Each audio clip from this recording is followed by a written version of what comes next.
Bonjour, moi c'est Anaëlle et bienvenue dans Les Becs Sucrés, le podcast français 100% gourmandise. Dans Les Becs Sucrés, nous partons ensemble à la rencontre des personnalités qui façonnent le milieu de la pâtisserie et de celles qui bousculent les codes de la boulangerie. Le but, découvrir leur parcours, ce qui les fait vibrer au quotidien et leur vision de l'avenir. Aujourd'hui, nous recevons Aurélien Cohen, chef pâtissier et créateur du blog Les Pâtisseries d'Aurélien. Aurélien nous fait saliver sur les réseaux sociaux avec ses magnifiques gâteaux, que l'on peut soit directement commander via son site internet, ou bien essayer de faire soi-même. En effet, il partage ses recettes, que ce soit en ligne sur son blog, ou bien en face à face lors de ses masterclass. Aurélien a accepté notre invitation pour nous parler de son parcours, de son quotidien et de sa vision de la pâtisserie de demain. Bonjour Aurélien. Bonjour Anaëlle. Est-ce que tu peux te présenter en quelques mots ? Oui, bien sûr. Je m'appelle Aurélien Cohen, j'ai 29 ans. Je suis chef pâtissier à mon compte et j'habite en région parisienne, à Bois-Colombes. Est-ce que tu as toujours fait des études dans la pâtisserie ou... Alors non, pas du tout. J'ai démarré avec des études en fait en marketing à l'université à Paris et j'ai passé mon master 2 et c'est après ça que je me suis réorienté plutôt que reconverti parce que j'ai pas vraiment eu le temps d'exercer mon premier métier et je me suis réorienté pour passer un CAP pâtisserie à l'école du CEPROC à Paris. Donc, tu as fait tes 5 années de master marketing et en sortant, tu t'es dit, en fait, non, je vais faire de la pâtisserie. Je me le suis dit un petit peu avant, en fait, mais j'ai attendu de finir mes études que j'avais commencées pour me réorienter et pour suivre ce qui était ma passion et ce qu'il est toujours. Et ça a été quoi le déclic ? Le déclic qui a fait que je me suis vraiment dit que je voulais en faire mon métier est venu dans un deuxième temps. Il est venu, je sais pas, il y a peut-être 6 ou 7 ans. Mais ma passion pour la pâtisserie, elle est née il y a un peu plus de 10 ans, quand j'ai rencontré celle qui allait devenir ma femme. Et en fait, on était assez gourmands tous les deux et très vite, j'ai eu envie de lui faire plaisir avec des gâteaux. Et puis c'est de là qu'est née ma passion. J'ai vu que tu avais un blog depuis pas mal d'années. Tu avais commencé par le blog avant le CAP. Comment ça s'est passé ? Oui. Mon CAP, je dis peut-être une bêtise, mais je crois pas. Je dois l'avoir depuis 4 ans maintenant. J'ai dû l'avoir en 2016. Et mon blog, je l'ai démarré en mai 2011. Mais à l'époque, il s'appelait pas pareil. Il s'appelait Chef Doudou. Voilà. Donc depuis, il a évolué. Il a évolué à la fois sur le nom, mais aussi sur la qualité de ce que je mets dessus. Et en fait, c'est une passion qui s'est déclenchée à la fois pour la pâtisserie et pour la photo, parce que tout de suite, j'ai eu envie de prendre en photo mes réalisations. Et c'était un peu l'effervescence, le début des blogs de cuisine et de pâtisserie il y a une dizaine d'années. Et c'est comme ça que j'ai eu l'idée de le faire.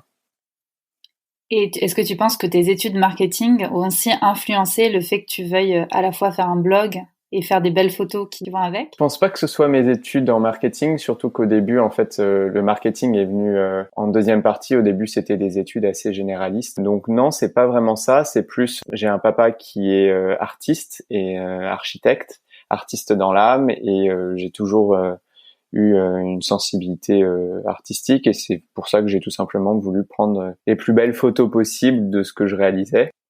Et la pâtisserie, d'ailleurs, chez toi, ça a toujours été quelque chose d'important dans ta famille ?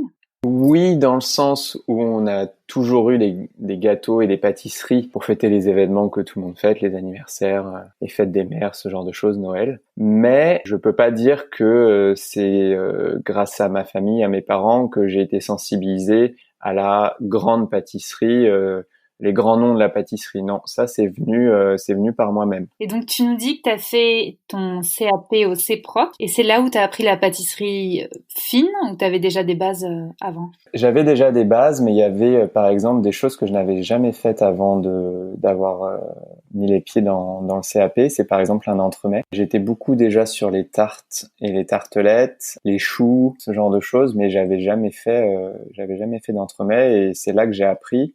Et ça m'a tout de suite déjà ouvert une grosse autre partie de la pâtisserie, que ce soit technique et puis même gustative. Ça m'a beaucoup fait progresser. Tu as fait des stages pendant cette formation ? J'en ai fait deux super stages. J'ai eu beaucoup de chance. J'ai trouvé mon premier stage, c'était auprès du chef William Lamanière à la Closerie des Lilas. Je crois qu'il venait de faire, ou alors il allait faire l'émission du meilleur pâtissier professionnel sur M6. Et j'adorais ce qu'il faisait. C'était un peu, et ça l'est toujours, un des maîtres de la tartelette. Et j'ai beaucoup appris avec lui. Je travaillais seul avec lui dans le labo. Et mon deuxième stage, je l'ai fait à la boulangerie Beau, avec Olivier Ostraet, mais je prononce peut-être mal son nom, et si un jour il écoute, qu'il me pardonne, j'ai un petit doute sur la prononciation, mais là aussi beaucoup appris, une superbe boutique, une super maison, j'ai passé pas mal de temps autour avec son tourier qui s'appelle Jean-Luc, si c'est toujours lui. Beaucoup appris aussi, c'est grâce à lui que j'ai eu une bonne note en viennoiserie, je pense, le jour de l'examen. Et après ton CAP et tes stages, qu'est-ce qui s'est passé? J'étais dans une position un peu particulière entre guillemets où j'avais pas d'expérience du tout professionnelle dans le monde de la pâtisserie. Je savais quand même faire des choses. J'étais passionné. Je savais qu'un jour je voudrais être à mon compte. Et en même temps, j'avais déjà 25 ans, je pense, 25 ou 26 ans. Et donc j'étais pas forcément prêt à en baver trop des ronds de chapeau dans certaines grandes maisons, ou en tous les cas pas pendant le temps qu'il est souvent nécessaire d'en baver pour pouvoir gravir les échelons. Donc j'ai cherché quelqu'un qui était prêt à me donner ma chance dans une petite. Moi, je voulais faire de la boutique et j'ai trouvé un premier poste de commis chez un traiteur à Neuilly, où ça s'est très bien passé. J'ai beaucoup appris. J'ai eu de la chance. Je suis arrivé à un moment donné où l'équipe changeait et une chef venait d'arriver un tout petit peu avant moi. Elle a modernisé un petit peu la maison et je me suis très bien entendu avec elle. Et ça a été ma première expérience. Et t'es resté là-bas combien de temps? Je suis resté là-bas au début 3 mois uniquement, parce qu'en fait, au bout de 3 mois, quelqu'un m'a sollicité pour une ouverture d'un salon de thé à Puteaux. Le but, c'était que je sois le seul pâtissier en charge de la production et de travailler sur 2-3 nouvelles recettes aussi, parce que la boutique avait pas encore ouvert. Et j'ai travaillé là-bas pendant 6 mois. Et ensuite, je suis revenu chez le traiteur, donc qui s'appelle Crior à Neuilly, où là, j'ai passé un peu plus d'un an. Et je suis revenu en fait en tant que sous-chef et chef par intérim, parce que la chef était indisponible pendant un certain temps. Alors juste pour revenir sur ton expérience en salon de thé, c'est quand même incroyable. Tu sors d'école, t'as 3 mois d'expérience salariée. Et hop, faut que tu crées la carte, enfin en tout cas que tu t'aides à créer la carte d'une ouverture de salon de thé. Alors, j'ai pas créé la carte, j'ai complété, on va dire, au fur et à mesure de mes 6 mois là-bas. Mais oui, c'était stressant parce que la boutique n'était pas encore ouverte quand je suis arrivé, mais elle allait ouvrir. Je crois qu'elle a ouvert 2-3 semaines après, donc c'est moi qui démarrais la production de zéro. C'était la première fois que j'étais seul dans un labo, certes petit, parce que c'était une petite boutique, mais oui, c'était pas mal de responsabilités, mais c'était une belle opportunité de tester mes capacités. Moi, ce qui me plaît le plus, et peut-être que je m'en rendais pas encore compte à l'époque, mais c'est pas de produire, c'est de créer. C'est le travail plutôt de recherche. Moi, j'aime vraiment ce métier pour la partie création. Donc, ça a été une belle expérience. Mais après 6 mois, tu préfères revenir en traiteur? J'étais resté en contact avec la chef de chez Crior. J'ai appris qu'elle était blessée et que ils avaient absolument besoin de quelqu'un. Donc là, on était à peu près en novembre. Et là, mon ancien patron revient vers moi et me dit bon, est-ce que tu peux venir? Et donc j'ai pris là encore plus de responsabilités parce que je suis arrivé à 2 semaines avant Noël et il fallait tout produire. Et j'avais un peu plus d'expérience, mais en soi, c'était un poste de chef par intérim, mais avec encore plus de responsabilités parce qu'on envoyait beaucoup plus de gâteaux que à Puteaux. Donc ça, c'était il y a combien de temps? Il y a 2 ans? Un peu moins de 2 ans. Et donc après cette expérience, est-ce que c'est là où tu t'es dit je vais me mettre à mon compte? Alors en fait, j'ai quitté une deuxième fois donc le traiteur, mais cette fois-ci, c'était prévu d'entrée de jeu en fait que je reste un peu plus d'un an. Et j'avais pour projet un projet personnel de voyage qui a duré 6 mois. Et donc en fait, c'est pendant ce voyage, oui, je savais je le savais pas forcément en partant, mais en revenant, je savais qu'il était temps pour moi de me mettre à mon compte. Donc ça, c'était il y a un an. Est-ce qu'il y a un an, tu avais déjà ton site internet? Alors j'avais un blog, mais c'était un blog Tumblr, donc absolument pas optimisé pour quoi que ce soit. J'avais finalement pas beaucoup de gens qui y allaient. je l'avais un peu laissé tomber et j'avais déjà commencé depuis quelque temps à développer ma présence sur les réseaux sociaux et notamment sur Instagram. Et c'est vrai que j'avais laissé tomber mon blog. Je l'ai recréé de zéro en fait cet hiver. Tu t'étais plutôt concentré sur Instagram depuis quelques années alors. Oui, ça a démarré pour la pâtisserie en tous les cas. Ça a démarré au moment de mon CAP avec ma bande de copains. On s'amusait à se filmer pendant nos réalisations et à poster ça sur Instagram. Bon, au tout début, j'avais vraiment très très peu d'abonnés, mais j'aimais bien. Il y avait un échange. C'était aussi le début de l'explosion d'Instagram qui commençait à voler la vedette à Facebook. Et tu commençais déjà à partager des recettes aussi sur Instagram ou c'était uniquement des visuels? Je suis pas sûr. Ça n'a pas été tout de suite les recettes sur Instagram. Pendant un temps, quand même, elles étaient toujours sur mon blog. Et les recettes sur Instagram, ça a dû arriver il y a peut-être un an ou deux. Et c'est pas pratique d'ailleurs pour ça, mais... Parce que là, tu as quand même plus de 115 000 abonnés sur Instagram. Est-ce que tu as vu vraiment un moment spécifique où ton nombre d'abonnés a grimpé en flèche? Pendant très longtemps, ça s'est fait au fur et à mesure. Et quand je suis parti en voyage, donc il y a 1 an et demi, je devais avoir 18 000 abonnés à peu près. Grosso modo, on va dire que pendant 6 mois, j'ai pas bougé. Je suis rentré de voyage, j'étais à 18 000 abonnés toujours. En un an, j'ai pris 100 000 abonnés. Donc ça s'est fait très très vite. Et est-ce que tu sais pourquoi? Est-ce que tu as mis en place des stratégies spécifiques? Pas vraiment, si ce n'est jusque de juillet dernier jusqu'au confinement. Au mois de mars, je postais entre 2 et 3 fois par semaine. Je me suis mis quand même à partager des recettes, mais alors c'est vraiment la liste des ingrédients plus que les recettes parce que mes recettes sont assez complexes et assez détaillées et c'est vrai que ça fait trop pour Instagram, c'est pas fait pour. Mais ça a permis ça a créé quelque chose. Je me suis mis à faire encore plus de vidéos. C'est pas des vidéos réellement de recettes, hein, c'est vraiment des vidéos très condensées de moins d'1 minute où on voit juste le montage du dessert. Mais ça a très bien marché. Des comptes comme Food Pâtisserie m'ont repéré. M'avaient déjà repéré un petit peu avant, mais ont continué de republier mon contenu. Mais alors pourquoi j'ai pris 100 000 abonnés en un an alors que d'autres non, je peux pas vraiment l'expliquer. Je pense qu'au bout d'un moment, ça a fait un effet boule de neige. D'accord. Et tu avais déjà les commandes en ligne à ce moment-là? Non, j'avais pas de commandes en ligne. J'avais des commandes, mais qui passaient parce que soit bouche à oreille, les gens que je connais, soit parce que les gens me commandaient sur Instagram, parce que j'avais commencé à dire tout simplement que je faisais des pâtisseries sur commande.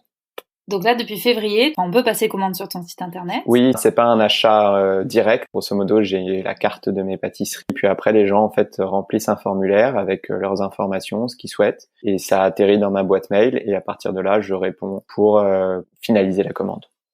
Et en termes de logistique, comment ça se passe? C'est toi qui...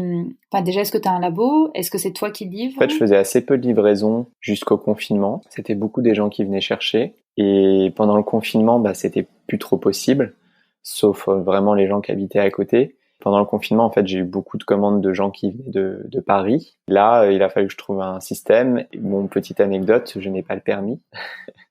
Donc, je ne pouvais pas les faire moi-même et je pouvais difficilement les faire moi-même parce que j'avais difficilement le temps de faire les pâtisseries, de faire les livraisons en plus. Mais donc, en fait, ça a été mes parents qui habitent à côté de chez moi, qui m'ont donné un coup de main et qui ont fait les livraisons.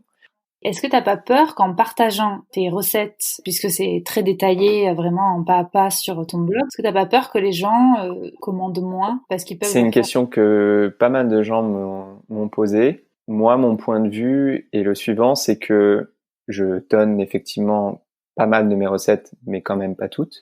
Et que, en fait, les gens qui sont prêts à s'attaquer à mes recettes, si on enlève les recettes de cookies ou des choses simples, je parle vraiment des gâteaux les tartes, les entremets, tout ça. Les gens qui s'attaquent à ces recettes-là, c'est que de toutes les manières, la plupart du temps, ils commandent pas de pâtisserie, sauf pour aller en acheter des individuels, des choses comme ça pour goûter. Mais on va dire quand il doit y avoir un gâteau pour un repas d'anniversaire et les événements comme ça, je pars du principe que c'est des gens qui le font eux-mêmes. Donc s'ils suivent pas ma recette, ils en suivront une autre. 90% du temps, ils feront le gâteau eux-mêmes. Donc pour moi, c'est pas vraiment une perte de clientèle. C'est un moyen aussi de me faire connaître. Plus de gens vont voir mes recettes que de gens commandent mes gâteaux. Et donc, mais petit à petit, potentiellement, quand ils republient mes recettes, quand ils me mentionnent sur les réseaux sociaux, je peux me faire connaître auprès d'autres personnes qui peuvent ensuite voir que je vends aussi mes gâteaux et potentiellement gagner des clients. Ça me paraît tout à fait logique. Oui, et après, je dis pas, hein, ça potentiellement, ça me coûte quelques clients, c'est tout à fait possible, mais je pense que j'y gagne plus que je n'y perds. Et d'ailleurs, c'est aussi pour ça que des gens, des pâtissiers, des cuisiniers font des livres de recettes où ils partagent leurs recettes. Alors, on dit souvent que c'est pas vraiment les vraies recettes, que c'est jamais exactement la vraie recette. Néanmoins, que a priori, c'est quand même à 95% du temps à peu près la bonne recette. Et alors, ils vendent un livre. Moi, pour l'instant, je fais pas de livre, même si c'est un projet que j'ai en cours. Mais je gagne aussi de l'argent via mon site. Je m'y retrouve. Et à terme, t'aimerais du coup ouvrir une boutique? Tout à fait. J'aimerais ouvrir une boutique. C'est un projet sur lequel je commence à travailler et à avancer, sur lequel j'avance. Mon idée, c'est d'ouvrir une boutique en banlieue, à Paris. Je peux pas dire quand la boutique sera ouverte, mais j'espère dans pas trop longtemps.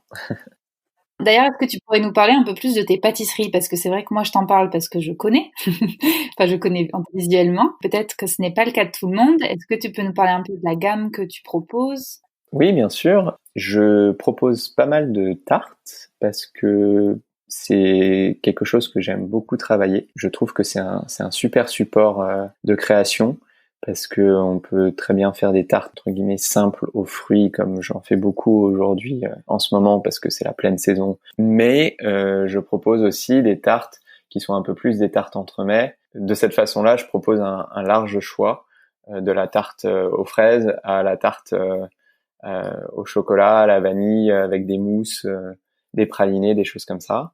Je propose aussi quelques entremets et puis quelques cakes. C'est aussi un support que j'aime bien travailler. Depuis que j'ai découvert les cakes de Christophe Michalak il y a quelques années, qu'il a revisité, que j'aime bien travailler cette pâtisserie-là aussi. Ok, donc un peu de tout, de la pâtisserie, on va dire très fine, à des choses entre guillemets plus simples, parce que quand on voit tes cakes, comme je pense aux cakes marbrés, c'est quand même pas non plus. C'est pas non plus très simple. Non, ça a l'air simple. Voilà, mais ça reste travaillé. Après, ça reste quand même moins technique peut-être qu'une tarte. Mais bon, je propose des flancs et des cookies aussi, donc ça c'est plus simple.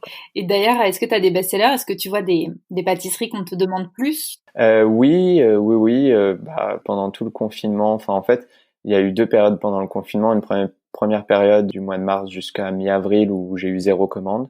Tout d'un coup, à partir de fin avril, mi-avril, les commandes ont explosé. Je dis explosé par rapport à ma capacité de production, hein. Je suis tout seul à produire, donc je peux pas non plus faire 1 milliard de gâteaux. Et au début, c'était la tarte aux fraises, fraises vanille pistache. Bah, c'était le début de la saison des fraises en plus. Donc tout le monde en voulait. J'ai aussi la tarte citron yuzu noisette qui fonctionne pas mal du tout. Ma tarte banoffee, un banoffee revisité. Et puis le cake marbré ultime fonctionne très bien aussi. Et mon sweet calamansi. Allez, on va dire, c'est les 4-5 best-sellers. Et quand tu dois créer des nouvelles recettes, est-ce que tu as un processus de création spécifique? Est-ce que tu te fixes aussi à telle date, je vais créer tant de nouveautés? Non, pas vraiment. Ce serait, pour l'instant, en fait, je suis seul à tout gérer, hormis les livraisons que je ne fais pas. Mais comme il y en a plus beaucoup de toutes les manières, mais c'est moi qui prends les commandes, c'est moi qui fais les règlements, c'est moi qui publie mes recettes, qui prend les photos, qui les publie sur Instagram, qui répond aux commentaires et qui fait les gâteaux, donc qui fait mes courses, etc. Donc non, j'ai pas la prétention de me fixer un nombre de créations avec une date limite butoir. Je fais en fonction de mon inspiration et des saisons, tout simplement. Par rapport au processus de création, non, j'ai pas vraiment une méthode bien précise. Souvent, ça va partir d'une inspiration, soit qui m'est venue toute seule comme ça, soit parce que j'ai vu quelque chose sur Instagram, sur Internet, ou qu'on m'a parlé de quelque chose que j'ai goûté, d'une association de saveurs, des textures. Je réfléchis vraiment en termes de goût et de texture, et c'est après parfois que je réfléchis au visuel. Je suis contre le fait que le visuel influe outre mesure le contenu du gâteau. Pour moi, le visuel, c'est important parce que c'est ça qui le fait vendre potentiellement, mais ça doit jamais être au détriment de ce qu'on met dans le gâteau. À quoi est-ce que ça ressemblerait une journée dans tes baskets? Alors, ça dépend. Ça fluctue en fonction de mes commandes. Donc c'est un peu fluctuant, mais grosso modo, je me lève, je vais très rapidement en production, soit pour préparer des commandes pour les jours à venir, soit pour finaliser des gâteaux. J'ai aménagé un petit labo, oui, chez moi. Voilà, au moins j'ai pas trop de temps de trajet entre le moment où je me lève et le moment où je peux me mettre à produire. Et puis je réponds aussi aux commandes, aux diverses sollicitations. Je vais faire mes courses quand il me faut des fruits frais pour un dessert. Et puis je réfléchis aussi à ce que je vais poster dans la semaine sur Instagram. Il y a des semaines où j'ai plus ou moins le temps, mais j'essaie quand même d'y réfléchir un petit peu à l'avance. Et puis j'ai aussi des cours à préparer. Je me suis mis à donner des ateliers, des masterclass le week-end. Donc ça demande du temps de réfléchir aux cours, de vendre les billets. Mais je m'amuse beaucoup avec ça aussi. C'est un super moyen de rencontrer les gens et d'avoir de très beaux échanges avec des passionnés. Donc c'est plutôt chouette. Est-ce que tu pourrais nous dire ce que tu préfères dans ta vie aujourd'hui, enfin dans ton activité aujourd'hui, et est-ce qu'il y a des choses qui sont plus difficiles? Ce que je préfère, c'est le fait d'avoir enfin des gens autres que mes proches qui goûtent ma pâtisserie, pas la pâtisserie que je fais pour mes employeurs, qui n'était pas forcément vraiment ma pâtisserie de A à Z. Et donc là, aujourd'hui, j'ai des gens qui goûtent réellement mes créations, ma vision de la pâtisserie. Et je suis plutôt content parce que les gens sont plutôt contents, me font des retours globalement assez positifs. Donc ça, c'est vraiment ce que je préfère, de faire plaisir aux gens. Moi, c'est pour ça que je fais ça. C'est l'idée d'avoir des gens qui mangent mes pâtisseries et qui se plaignent que le gâteau est pas assez grand parce qu'ils en auraient bien repris une deuxième ou une troisième part. Bah, c'est le plus beau des compliments qu'on peut faire à un cuisinier ou à un pâtissier. Donc ça, c'est ce que je préfère. Et le plus difficile, bah, c'est probablement à ce stade d'être seul à tout gérer, tout simplement. Non pas que ce soit impossible et ingérable, mais voilà, ça prend beaucoup de place dans ma vie. Du coup, ma vie privée, ma vie professionnelle, bah, s'entremêlent du fait que je suis auto-entrepreneur, que je travaille depuis chez moi. Mais voilà, c'est le point négatif. Mais je sais que c'est qu'une étape et que à un moment donné, je pourrais passer à l'étape d'après et pouvoir mieux cloisonner les choses. Pour finir, il y a toujours une question que j'aime poser aux invités, qui est d'avoir un peu leur vision sur l'évolution de la pâtisserie. Qu'est-ce que toi, tu as pu voir comme évolution de la pâtisserie depuis déjà que tu travailles dedans, ça fait un moment? Pour moi, il n'y a pas qu'un fil conducteur de l'évolution de la pâtisserie aujourd'hui. Il y en a plusieurs. Il y a une tendance qui s'est dessinée ces dernières années sur, par exemple, le sans gluten, même sur la pâtisserie végétale. Donc voilà, il y a ces tendances-là ou ces fils conducteurs-là qui répondent à un besoin. Et puis il y a aussi l'évolution, mais ça qui s'est dessiné déjà depuis un certain temps, sur le fait de faire attention à l'origine des produits qu'on utilise, à la saisonnalité des produits, au côté bon pour la santé ou mauvais pour la santé plutôt, par exemple de certains colorants, des choses comme ça. Ça n'est que du positif, de vouloir ne plus utiliser de colorants chimiques ou le moins possible en tout cas. Après, ça demande d'éduquer les clients. Les passionnés, eux, ils sont déjà au courant et ça les dérange pas que les macarons soient un peu moins rouges, un peu moins jaunes parce que bah, les colorants naturels, ça permet pas forcément toujours d'avoir les mêmes couleurs. Mais le client lambda, on va dire que bah voilà, il faut un petit peu l'habituer. On a eu une période où on aimait bien mettre des couleurs pétardes dans les glaçages, des choses comme ça. Bah petit à petit, ils vont s'habituer, puis ils vont comprendre que c'est bon, c'est pour eux qu'on le fait de toutes les manières. Et puis, mais d'une manière générale, le fait de vouloir faire moins sucré, moins gras, ça aussi, ça peut être qu'une chose positive, parce que les pâtisseries, forcément, il y a du sucre, il y a du beurre, il y a des matières grasses.